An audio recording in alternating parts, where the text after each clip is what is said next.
So listen, Corey, we are standing in front of this beautiful, beautiful truck. I mean, check this out. It's not just a truck. I think when I'm looking at it, it's a piece of art. Because it is, right? It's what you've built. Now, hold up a sec. But check this out.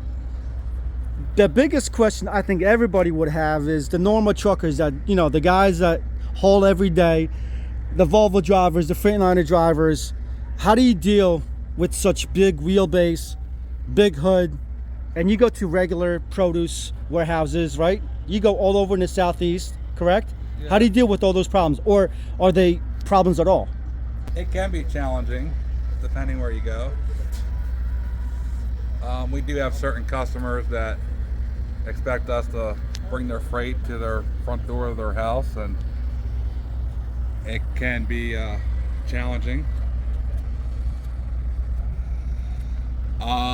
But for the most part, it's pretty simple once you learn how to maneuver. And I mean, most places I go are pretty decent. I do get some oddball things and deliveries. So for the most part, you know your shippers, you know your... Yeah, for the most part, 90% of my week is the same. I do the same thing going down and coming home. So for you, it's not a big issue because you already know the locations, you already know the warehouse, how to get in, how to back in. Yes. Yeah, you know what questions I usually get? Like, it's funny though, because many people say like, how do you drive with the front being so low, right? Because I mean, we are at the smash the bumper every but no, we are at the truck show scene, and we know that there is, you know, there's airbags, but there's a lot of people that do not understand that. They think it's just you drive like that 24 hours a day. Correct. But it's crazy. But it's a beautiful truck. What year is it? 2020. 389. 389K or? Okay, yeah. And what about your trailer? 2020. So you bought it all brand new to match? Yeah, this was built in November of 19 at Denton, Texas. And this was built in October of 19 at Great Dane. What is that? Is that a 48? No, that's a 50. No, that's a 53-foot 102 with a 12-foot fixed spread. No, I love the colors, how you matched the colors, the white, the blue, and everything with the chrome, and you know how it's a combo, man. I mean, the truck and the trailer just match all nicely together. I appreciate it. And here, what I've noticed, it's funny. I mean, look at this polishing job. Whoever did that polishing job, bravo, man. This is amazing job. But check that out. Yeah, like he says, like Corey says, don't be that guy. Yeah. Meaning, what kind of a guy? Don't hit my rear unit. Is that with a forklift? Yeah, it is. So I guess you've had that happen before? I have, yes, sir. Now, what about like the paint scheme? Is that something that you thought of that, or the guys at Denton? No. This was all done locally in Pennsylvania.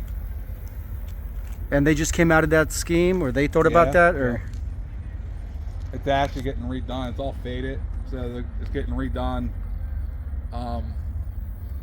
The last week in November it goes and it's the same stripes, just is getting redone, and we're gonna fix it. Now let me ask you this. I see in the front of the trailer there's Large Car Magazine logo on it. Can you tell me something about that? I think I'm one of 8 guys that have their logo on a trailer. So it's pretty much just free advertisement for Steve and Michelle. But is it more about advertising? Is it because, from what I understand, I mean, you've been reading that magazine ever since they came into publication, right? 25 years ago? Listen, I'm a truck driver. I can't read. I need photos, and we're good. So it's like Playboy, right? Yeah, yes. I mean, there are stories, don't get me wrong, there are stories that I've never read, but the pictures, oh yes, sir. Right. Yep. Seen every single one of them. That's right. Yes, sir. Can I close up now? Yeah, you can go ahead. You can close up, yeah. Do you have anything? Yeah, let's see if you have anything in the back, because I forgot if you do or not. If it's dirty, I apologize.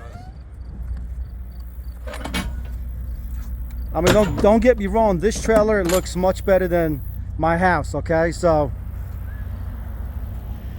no apologies here.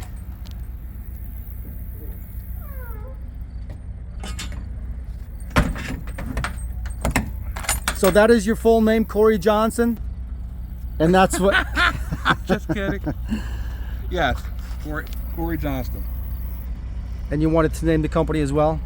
That's what it's called, right? Corey Johnson No. LLC, or My legit company name is C Johnston LLC. okay. I have a DBA on my name, so I just run Johnston on my door. Now, listen, another thing is, I know we're at a truck show. Everybody's got to be nice, washed, polished, and all that stuff, you know. But I see you on Instagram and TikTok and what have you, and you're always on point. You're always clean. Now, I'm not lying. That's for real. How do you keep that up? How do you keep it clean? Do you keep it clean, or do you have guys that keep it clean for you? I do my own washing when I can, but I do get washed on the road. Like, I got washed yesterday here at the Blue Beacon. And you polish every month, every quarter? I polish like 6 to 7 times a year. But never by yourself, right? No, I don't polish. I got ADHD. Not me. Well, I see you got to eat. I gotta eat, that's right.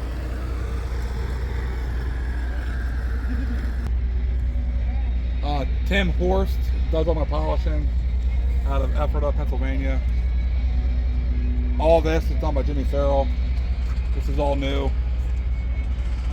What, the front, the grill, The grill, the headlights.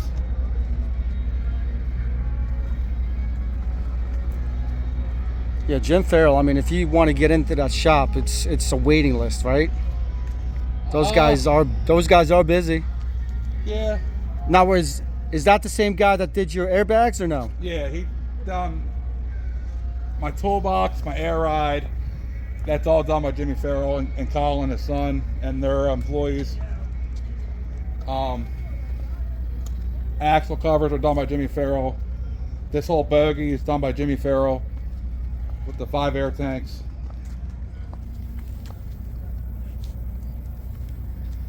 Yeah, this is all Jimmy's work. And then my favorite thing is this. This is all Colin Farrell's work. He did all this. He cut this off and made this. He added the 4th light. I did my truck. I did 4 lights in the back of the sleeper. When I finished the trailer, I thought I did 4 lights, but I did 3. So they cut the eyelid off, added the 4th light, polished everything out, and then they built all this. This is probably my favorite part of my trailer right here. Yeah, because it is yours. I mean, nobody has that, right? For the most part, this is yours. I'm very pleased. You should be pleased, because it's like I said, it's, you know, I mean, it's a work of art. Now, let me ask you this. I mean, let me go back to like a regular standard question. What is the hardest thing being on the road? I mean, I know you're not on the road for weeks at a time, but you're gone for like a week. Not even. Not even. The hardest part is being away from your family. I am very close to my family. Going from being a local, home every day, to I'm going 4 days a week, every week. It's definitely different, but man, I have fun. I like to have fun, and my friends keep me occupied on the road. Yeah, I think that many truckers would say the same thing, that, you know, trucking is fun. I mean, once you get on the road, the freedom, the freedom for you to stop anywhere for a rest stop or what have you, it's your call. Nobody says when you got to stop or don't or not. But so there's a part of the freedom and the aspect of just, you know, I mean, being like in North Carolina, Virginia down here, and I don't know, sometimes if you go to California, you get to see nature and all that stuff. It's a beautiful thing, man. It's freedom, you know. But it's the same thing many people say. The hardest thing is being away from family. Right. I've gone west twice. I've been to Southern Cal twice. I've been I did Denver last week, actually. which was out of the norm. I don't. Yeah, so run Denver, west. Colorado, that's a hike, right? Yeah, it is. But I normally stay in my lane. I'm home weekends, and I'm very blessed. I mean, truly, I'm very blessed and fortunate what I have, and I load Sunday afternoons, and I get back normally Wednesday. Between Wednesday afternoon and Thursday afternoon, I finish everything. So. And you get loaded basically what, at the same spot, the same location? Yes. Yeah. I load my outbound load, and then I pick up freight and come right back to where I started. Yes, Awesome. sir. Awesome. Now let me ask you this. With that said, what is the best part about being here and going to truck shows? Like, what do you like? What do you like about truck shows? Truck shows. You see people that I don't normally see on a week-to-week basis. So kind of catch your breath, hang out, and just relax. All right, good enough, man. All right, Corey, man. Thank you. Hey, Appreciate you're your time. welcome. Absolutely. Hey, King Ralph, you're the man. that's it. Yeah, let's go have Hey, a I want drink, you to know, enjoy ourselves. I've never done a live or a video before, so this is a first timer here, and I don't know, but thank you for your time, sir. Thank you.